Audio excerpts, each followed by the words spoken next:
দেখা যাচ্ছে যে যারা মানে আমরা এরকম আমাদেরও বিভিন্ন জায়গায় যে পরিচিতি রয়েছে আমরা দেখতে পাচ্ছি, তৃণমূল কংগ্রেস এলাকার তৃণমূল কংগ্রেস বলে পরিচিত বিজেপির বিরুদ্ধে বিষোদ্গার করত, শ্রমিক ভট্টাচার্য শুভেন্দু অধিকারীর নামে বিষোদ্গার করত, তারাই এখন পৌঁছে যাচ্ছে শ্রমিক ভট্টাচার্যকে মালা পরাতে, সংবর্ধনা দিতে। তোমার কাছেও তো নিশ্চয়ই একজন এরকম ব্যক্তির খোঁজ রয়েছে সুজয়। একেবারে তাই। কাশীপুর বেলগাছিয়ার অতীন ঘোষের অত্যন্ত ঘনিষ্ঠ অভিষেক ভট্টাচার্য নাম। এই যে আমরা যে আলোচনায় আসছিলাম, এই যে যার ছবি তুমি এখন তুলে ধরছো, একদম অভিষেক ভট্টাচার্য তিনি সোশ্যাল মিডিয়ায় বিজেপিকে একদম তুলোধনা করেছে। মানে বলা যেতে পারে এই যে বেনো জল ঢুকছে, এই যে তোলাবাজির ঘটনা ঘটছে, এই যে শ্রমিক ভট্টাচার্য বারবার দাবি করছে যে আমার দলের লোকেরা নয়, যারা 4 ঘন্টার বিজেপি হয়েছে, মানে তৃণমূল থেকে যারা 4 ঘন্টায়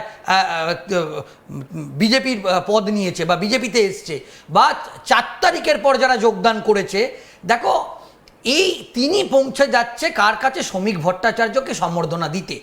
তাহলে যেটা দেখা যাচ্ছে যে প্রকৃতভাবে সাংগঠনিকভাবে তারা যতই চেষ্টা করুক বিজেপি, এই যে তৃণমূলের মানে প্রকাশ্যে তার যদি সোশ্যাল মিডিয়ার প্রোফাইল যদি সার্চ করে দেখা হয়, অভিষেক ভট্টাচার্য তিনি নর্থ কলকাতার টালা বারোয়ারি পুজোর সঙ্গেও যুক্ত, এবং ইনি তো প্রকাশ্যে সোশ্যাল মিডিয়ায় বিজেপি শুভেন্দু অধিকারীকে তুলোধনা করেছে, গোটা বিজেপি পার্টিটাকে তুলোধনা করেছে তার সোশ্যাল মিডিয়ার পেজ যদি চেক করা হয়।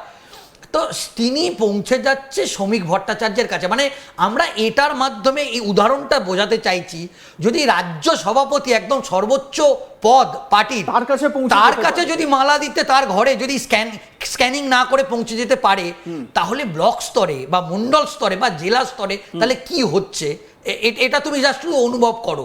তো সেক্ষেত্রে এই যে এটাও বলতে হবে বিজেপি, আমরা যেটা শ্রমিক ভট্টাচার্য যেটা দাবি করছে বা একাধিক বিধায়ক যেটা দাবি করছে, যে তারা কি করছে, তারা অনেকভাবে আটকানোর চেষ্টা করছে। কিন্তু এই কদিন যদি লক্ষ্য করা যায়, সব জায়গায় দেখা যাচ্ছে তারা একটা সময় কুখ্যাত দুষ্কৃতী ছিল। এই যে দমদমের যে ঘটনাটা, জয়ন্ত মানে সিং, সে একজন কুখ্যাত দুষ্কৃতী বলে পরিচিত, কিন্তু বিজেপির যখন সম্বর্ধনা সভা হচ্ছে তার ডান হাত সেখানে বসে আছে। তো এই ঘটনাটাও কিন্তু সর্বোচ্চ ঘটছে, যার ফলে যেটা দেখা যাচ্ছে এটা হতে পারে তারা রাতারাতি বিজেপি হয়ে বিজেপির পতাকা ধরে তারা তোলা তুলছে, বা তারা বিভিন্ন ধরনের প্রমোটারের কাছে পৌঁছে যাচ্ছে, তারা বিজেপির নাম করে টাকা তুলছে। কিন্তু এখন যে ওই অস্থিরতাটা তৈরি হচ্ছে, এইটা কিন্তু খুব চিন্তার বিষয়। মানে এরা হচ্ছে গিয়ে সুবিধাবাদী। আমরা যদি এটা দেখি, তৃণমূল কংগ্রেসের মানে এরা তৃণমূলের রত্ন ছিল, তৃণমূলের যে কাটমানি, তৃণমূলের যে তোলাবাজি, সেই কালচারের একেবারে পৃষ্ঠপোষক, তারাই দলটাকে একেবারে সমৃদ্ধ করেছিল। আবার তৃণমূল কংগ্রেসের সংগঠন তো ওই রকম ভাবে তৈরি হয়নি। তৃণমূল কংগ্রেস যখন সরকারের প্রথম এলো, সেই সময় তৃণমূলের সংগঠন তো এত বিস্তার লাভ করেনি। সিপিএম এর যারা ওই যে হারমাদ বলা হতো, সিপিএম এর হারমাদ, তারা আবার তৃণমূল কংগ্রেসে জয়েন করেছে। তো এই যে পরম্পরা, এই পরম্পরা থেকে বিজেপিও বেরোতে পারলো না। বিজেপি যেই জায়গায় বারবার করে বলে এসেছে যে কাটমানি মুক্ত, তোলাবাজি মুক্ত, প্রধানমন্ত্রী পর্যন্ত এখানে সভা করে বলেছেন যে ভয় আউট, ভরসা ইন। তো এই জায়গায় যদি এই কাটমানিখোর, তোলাবাজ, এই মুখগুলোই যদি বিজেপিতে দায়িত্ব পেয়ে যায় স্থানীয় স্তরে, তাহলে সাধারণ মানুষ কি ওই ভরসা ইন মানে ভরসা দেখাতে পারবে? সুজয়, কি মনে হয়? একেবারে খুব খুব গুরুত্বপূর্ণ তুমি প্রশ্নটা করেছো। মানে এই যদি ছবি, সেটা যদি 3 মাসের মধ্যেই ঘটনা হয়, আমি 6 মাস 1 বছর বলছি না, তাহলে আগামী দিনে পরিস্থিতি কি হবে? সামনেই কিন্তু কর্পোরেশন ইলেকশন এবং ডিলিমিটেশনের কাজ প্রায় শেষ পর্যায়ে চলে গিয়েছে। তাহলে আজকে যদি এই ছবি দেখা যায়, সামনেই পঞ্চায়েত নির্বাচন, তার আগে কর্পোরেশনগুলো ইলেকশন হবে, পৌরসভাগুলো ইলেকশন হবে, তার আগে মানে 3 মাসের মাথায় আর 1 মাস বা 2 মাসের মাথায় কলকাতা কর্পোরেশনের মানে নির্বাচন একদম ফুল দমে শুরু হয়ে যাবে। তার আগে এই ঘটনা। আমরা একটা বিষয় যেটা আলোচনার মধ্যে আমাদের ছিল, সেটা হচ্ছে আরএসএস কিন্তু ইতিমধ্যেই একটা বৈঠক করেছে, এবং এখনো পর্যন্ত প্রায় 2-3টে আরএসএস এর তরফ থেকে বৈঠক হয়েছে। এবং আরএসএস বিজেপির যে কার্যকলাপ, বিজেপির এমএলএদের যে কার্যকলাপ, সেটা নিয়ে কিন্তু আরএসএস অত্যন্ত চিন্তিত, এবং তারা তাদের লেভেলে তাদের যে স্ক্যানিং তারা কিন্তু করেছে এবং ইতিমধ্যেই তারা দেখতে পাচ্ছে যে একাধিক এই যে 207 জন এমএলএ তারা এই 3 মাসের মধ্যে তারা ফোন রিসিভ করছে না।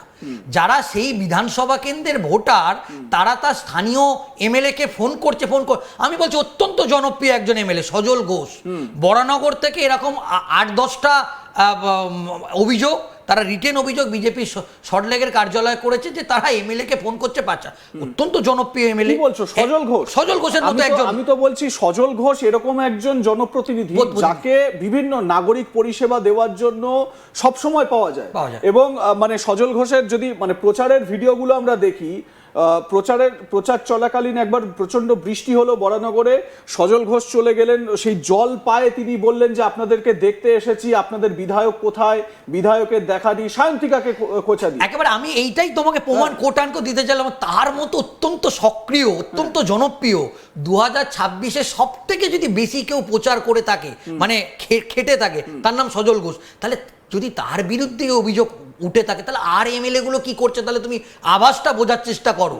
এবং এটা সত্যি, তুমি নিজেও ফোন করো কোনো একটা এমএলএ কে, আমরা যদি এখান থেকে স্টুডিওয়ে বসে ফোন করি তাকে একটা ফোনে ফোন পাওয়া যাবে না। কিন্তু এটা নিয়ে আরএসএস কিন্তু অত্যন্ত চিন্তা প্রকাশ করে। এটা হতে পারে, দেখো একটা কথা ঠিক, আগের বিরোধী দলে যখন ছিলেন 50 নম্বর ওয়ার্ডের কাউন্সিলর সজল ঘোষ আর বিধায়ক সজল ঘোষের মধ্যে আকাশ পাতাল তফাৎ হবে, এটা স্বাভাবিক। তার কাছে একটা বিধানসভা, তার প্রচুর দায়িত্ব বাড়বে, হাজার হাজার ফোন তার কাছে আসবে।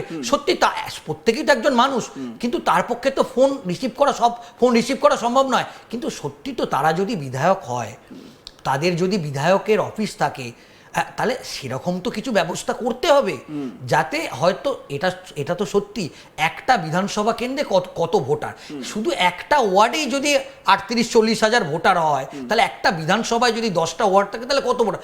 এটা সত্যি বাস্তব যে সবার ফোন রিসিভ করা যাবে না, কিন্তু কিছু তো তাদের জন্য ব্যবস্থা করতে হবে।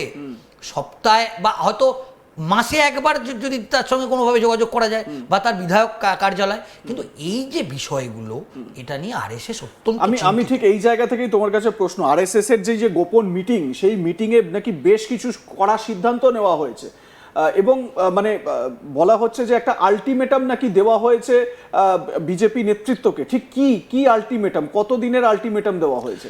যেটা প্রাথমিকভাবে জানতে পারছি 6 মাসের আলটিমেটাম দেয়া হয়েছে এবং তারা বলেছে অলরেডি তারা 3 মাস অলরেডি তাদের মানে বিজেপি পার্টির কাছে। আচ্ছা, তারা কিন্তু একদম পার্টির যারা সংগঠন মন্ত্রী আছেন অমিতাভ চক্রবর্তী বা পার্টির রাজ্য সভাপতিকে আরএসএস এর তরফ থেকে একজন কেন্দ্রীয় নেতা অরুণ কুমারজি ইতিমধ্যেই দেখো এই যে বিজেপির বিধায়করা ভাবছে বসে বসে বাড়িতে যে তাদেরকে কেউ নজর করছে না, তার লোক তোলা তুলে যাচ্ছে, তার লোক স্থানীয় প্রমোটারকে হুমকি দিয়ে যাচ্ছে বা তার লোক